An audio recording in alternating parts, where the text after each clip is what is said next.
ঠাকুর ভাই বলে গেছেন যে বিশ্বব্যাপী যখন সমাজতন্ত্রের পতন হলো তখন আমরা শুনলাম যে সমাজতন্ত্র খুবই খারাপ, সমাজতন্ত্রের পতন হয়েছে, এখন গণতন্ত্রই হচ্ছে বিশ্বের সবচেয়ে মানে কি বলে ভালো ব্যবস্থা, গণতন্ত্রের মধ্যে দিয়ে অগ্রসর হবে।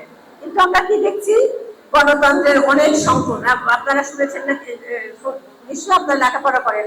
কয়েকদিন আগে আমি দেখলাম ওই যে গায়ত্রী মুখার্জি স্পিকারের একটা বক্তব্য, গণতন্ত্রের রহস্য।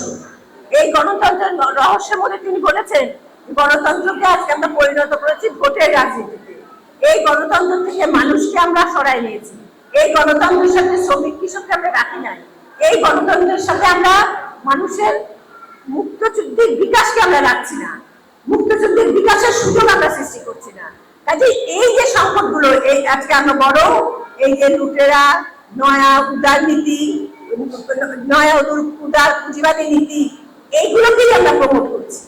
এইগুলোর বিরুদ্ধে আমরা কিভাবে, ট্রাস্ট যেহেতু একটা সামাজিক সংগঠন, রাজনৈতিক দলের সংগঠন না, কিন্তু সামগ্রিকভাবে সামাজিক সংগঠনের ক্ষেত্রে কি বলবে সেই জায়গাটা মনে হয় আমরা এখন যেহেতু আমরা একটু মাটিতে পা রেখে পেরেছি, আমাদের কিছু ধারাবাহিক কাজ আছে, আমাদের এই জায়গাটা একটু দৃষ্টি দেওয়া দরকার বলে আমি মনে করি, এবং সেখানে নিশ্চয়ই আমারও কিছু দায়িত্ব আছে।